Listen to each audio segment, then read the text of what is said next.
कि आप भी लड्डू गोपाल को साथ में ले जाते हैं। प्रेमानंद जी महाराज ने बताया है कि यदि आप अपने लड्डू गोपाल को साथ में ले जाते हैं, उनकी मूर्ति को ले जाना चाहिए या नहीं ले जाना चाहिए। प्रेमानंद महाराज की इन बातों को आपको महाराज जी की बातों को आपको बहुत ध्यानपूर्वक समझना और सुनना चाहिए। लड्डू गोपाल की प्रतिमा अगर घर में रखते हैं तो किन बातों का विशेष ध्यान रखना बहुत जरूरी है।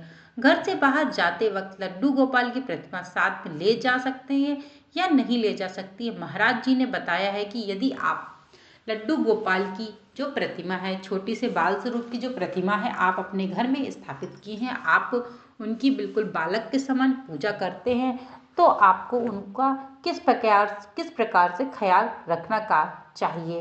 काफ़ी लोग ऐसे होते हैं जो घर में लड्डू गोपाल की प्रतिमा रख करके यानी भगवान श्री कृष्ण के बाल स्वरूप की पूजा करते हैं और उनको अपने बालक के रूप में मानते हैं, यानी कि उनको पूर्णतः बालक रूप में समर्पित हैं, क्योंकि लड्डू गोपाल बाल रूप के लिए ही जाने जाते हैं।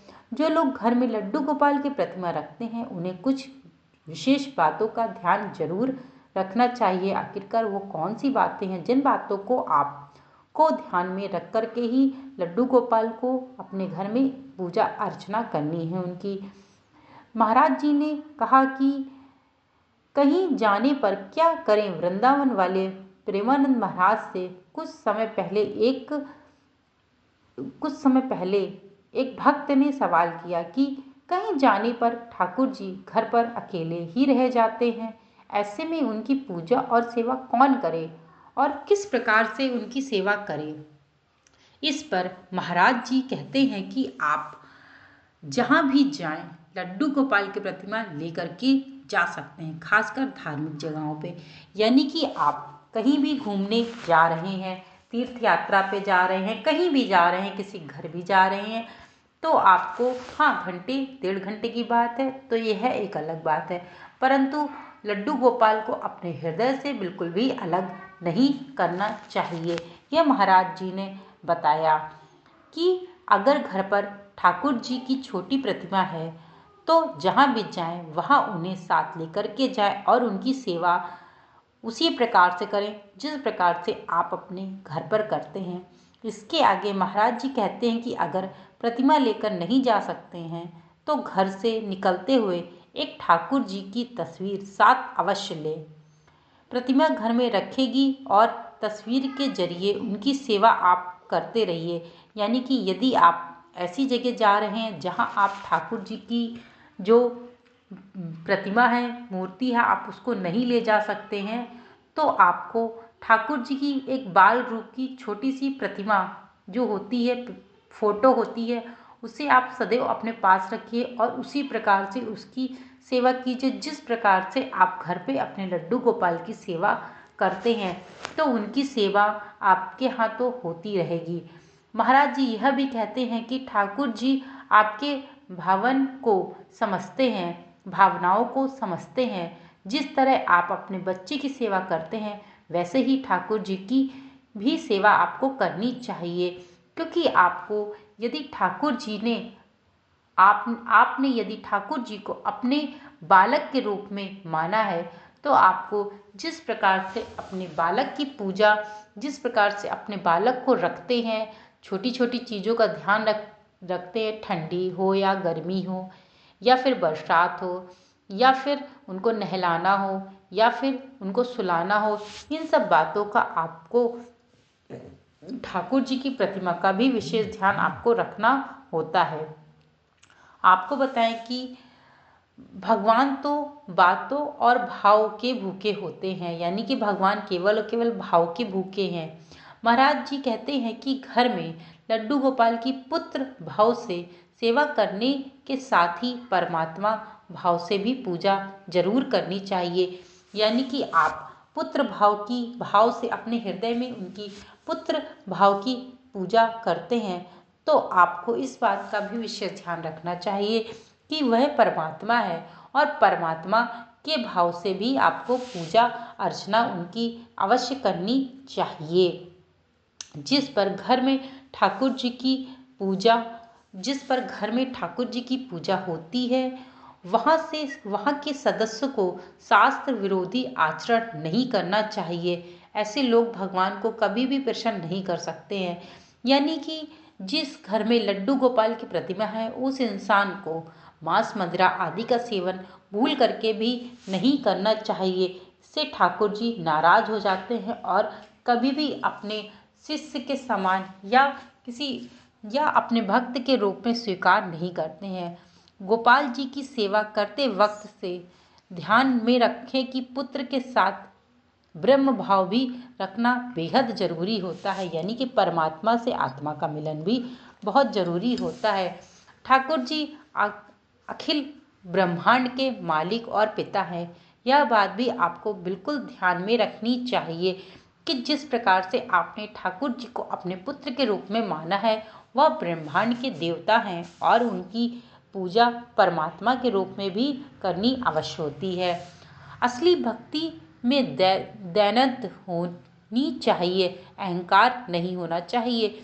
यानी कि असली भक्ति वह होती है जो दया भाव से हो और अहंकार बिल्कुल आपके हृदय पे ना हो। अगर कोई कहे भी कि आपको लड्डू गोपाल ने सब कुछ दिया है, तो भी कुछ नहीं बताना चाहिए। यानी कि लड्डू गोपाल ने आपको कुछ सब कुछ दे दिया है या कुछ नहीं भी दिया है, तो भी आपको इस बात का ध्यान रखना चाहिए कि आप उनसे इस प्रकार की बातों पे ना उलझे और ना ही अपनी चीज़ों को जाहिर करें। महाराज जी ने यह भी बताया कि नहाते वक्त भोग लगाने का, श्रृंगार का और दुलार करते हुए वीडियो और फोटो क्लिक का पोस्ट नहीं करना चाहिए। यानी कि भगवान श्री कृष्ण को अपने बेटे के रूप में या परमात्मा के रूप में भी आप मान रहे हैं, तो आपको इस बात का ध्यान रखना चाहिए कि आप आजकल फैशन में हैं कि लोग वीडियो बना लेते हैं और फोटो खींच लेते हैं। इन सब बातों का आपको दिखावा बिल्कुल भी नहीं करना चाहिए, क्योंकि आप भक्ति भाव से भगवान में लीन हैं और आप उस समय प्रतिमा खींच रहे हैं, तो यह बहुत गलत बात है। महाराज जी ने यह भी बताया कि ठाकुर जी से आप जो प्रेम करते हैं, तो उसे लोगों को बताना नहीं चाहिए। यानी कि किसी को भी आपको जाहिर करने की आवश्यकता नहीं है कि आप कितनी भक्ति भाव से ठाकुर जी की सेवा कर रहे हैं। बताने से भक्ति खत्म हो जाती है और वह एक चर्चे का विषय बन जाती है। आपको बता दें कि जो भी व्यक्ति ठाकुर जी की पूजा आराधना करता है, उसके जीवन में होने वाली शुभ अशुभ सभी घटनाएं भगवान श्री कृष्ण ले लेते हैं और उसे कभी भी कष्ट का सामना नहीं करना पड़ता है। बस इस बात का ध्यान रखें कि जो भी आप पूजा अर्चना कर रहे हैं, बड़े ही भक्ति भाव से करें। बालक के रूप में यदि आपने उनको बालक के रूप में माना है, तो भी आप ऐसे करें जिस प्रकार से अपने बालक की पूजा करते हैं। और बालक के साथ साथ आपको इस बात का भी ध्यान रखना है कि वह एक परमात्मा है और परमात्मा से आत्मा का मिलन होना बहुत आवश्यक होता है। यानी कि यदि आपके भाव सच्चे होंगे, तो आपको परमात्मा वही श्री कृष्ण और वही बालक के रूप में आपको जरूर से जरूर प्राप्त होंगे। उनके आपको दर्शन होंगे और उस दर्शन मात्र से आपको आपके जीवन में सभी कल्याण होता दिखेगा। आपको इस बात का महसूस होगा कि आपके जीवन में जो भी कष्ट है वह धीरे धीरे समाप्त होने लगे हैं और लड्डू गोपाल की पूजा अर्चना बहुत भक्ति भाव से मनुष्य को करनी चाहिए। मित्रों, मैंने आपको श्री कृष्ण को आप बाहर ले जा सकते हैं या नहीं ले जा सकते हैं, किस प्रकार से उनकी सेवा करें, किस प्रकार से आप उनका महत्व को समझें कि वो क्या हैं, आप उनसे किस प्रकार से प्रेम कर सकते हैं और किस सच्ची भावनाओं से भगवान श्री कृष्ण को अपने बालक के रूप में, साथ में परमात्मा के रूप में किस प्रकार से आप उनको मान सकते हैं।